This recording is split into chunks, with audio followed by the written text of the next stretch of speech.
ભગવાન શ્રી કૃષ્ણ આ એક એવું નામ જે ભારત વર્ષમાં જ નહીં પણ પૂરી દુનિયામાં પોતાના અપાયેલા જ્ઞાન વડે લોકપ્રિય છે.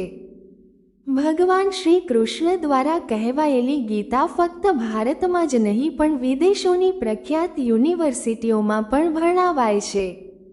ભગવાન શ્રી કૃષ્ણ દ્વારા કહેવાયેલ ગીતામાં સામાન્ય નાગરિકથી લઈને મહાન ચક્રવર્તી રાજાઓએ કેમ રહેવું, કેમ ધર્મનું પાલન કરવું, જીવનમાં ક્યાં કાર્ય કરવા, કઈ કઈ વસ્તુઓથી દૂર રહેવું વગેરે જેવી બાબતોનું એટલું સચોટ આલેખન કર્યું છે કે જો આજનો માનવી ગીતા અનુસાર જીવન વ્યતીત કરવાનું શરૂ કરી દે તો દુનિયામાંથી પાપ, અધર્મ જેવી બાબતો ખતમ થઈ જાય. મહાભારતનું યુદ્ધ પણ પાંડવો ભગવાન શ્રી કૃષ્ણના માર્ગદર્શન અનુસાર જ જીતેલા. જો ભગવાન કૃષ્ણની હાજરી ન હોત તો આજે પાંડવોનું જીતવું અસંભવ હતું. ભગવાન શ્રી કૃષ્ણ પાંડવોને ઘણી વખત અવનવા ઉદાહરણો આપીને ધર્મનું જ્ઞાન આપતા તો ક્યારેક યુદ્ધની વ્યૂહરચના પણ સમજાવતા અને ક્યારેક રાજનીતિના પાઠ પણ શીખવતા.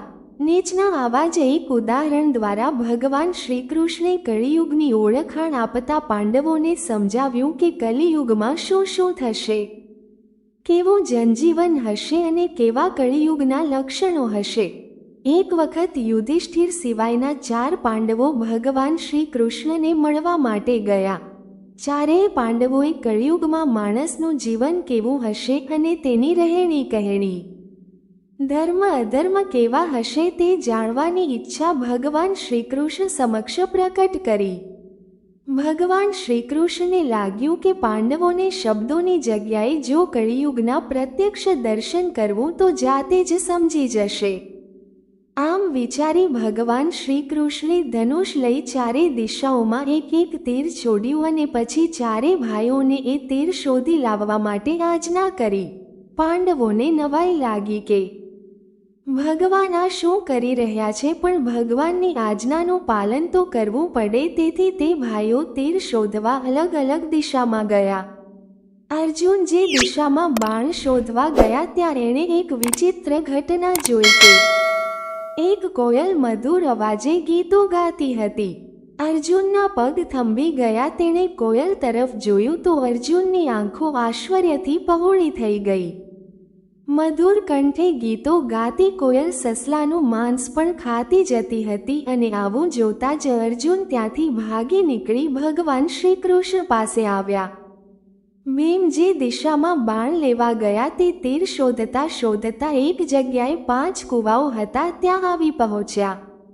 4 કૂવાઓ પાણીથી ઉભરાતા હતા. આ ચારે કૂવાની બરોબર વચ્ચે 5મો કૂવો હતો જે સાવ ખાલી હતો.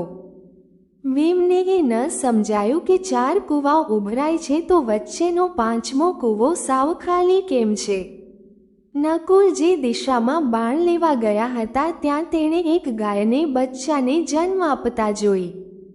બચ્ચાને જન્મ આપ્યા બાદ ગાય વાછરડાને પ્રેમથી ચાટવા લાગી.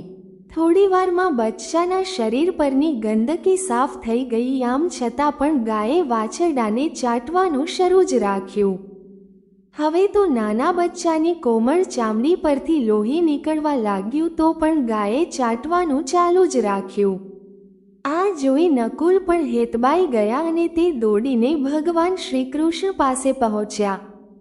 સહદેવ જે દિશામાં બાણ લેવા ગયા ત્યાં એમણે પણ એક આશ્ચર્યજનક ઘટના જોઈ. કોઈ મોટા પર્વત પરથી શિલા નીચે પડી રહી હતી.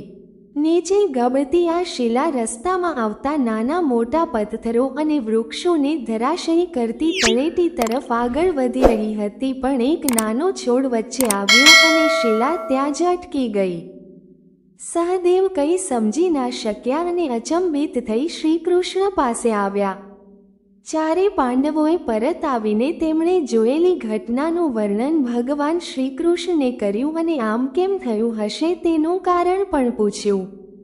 ભગવાન શ્રી કૃષ્ણે ચારેય પાંડવોને શાંત પડતા કહ્યું કે આ ચારેય ઘટના કળિયુગમાં કેવી સ્થિતિ હશે તે બતાવે છે.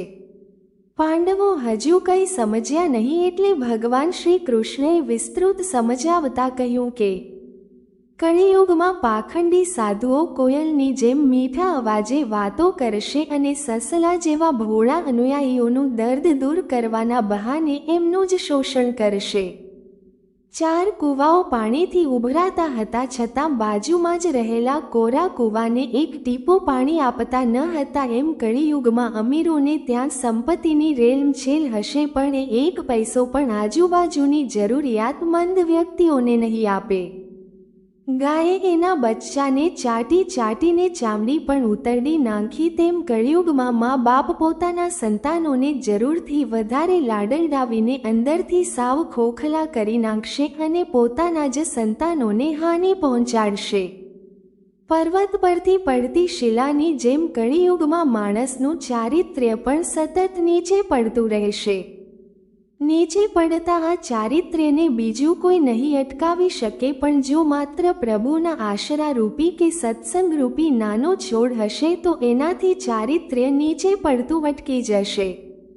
આમ ભગવાન શ્રીકૃષ્ણે પાંડવોની ઈચ્છાનાનું સમાધાન કરતા કહ્યું કે કળિયુગમાં આવું માનવીઓનું જીવન હશે અને આ પ્રકારની સમસ્યાઓનો સામનો મનુષ્યોએ કરવો પડશે. ખરેખર આ પ્રકારના જ પ્રશ્નો અત્યારે આપની સામે આવીને ઊભા છે, જેનો સામનો અત્યારનો માનવી કરે જ છે.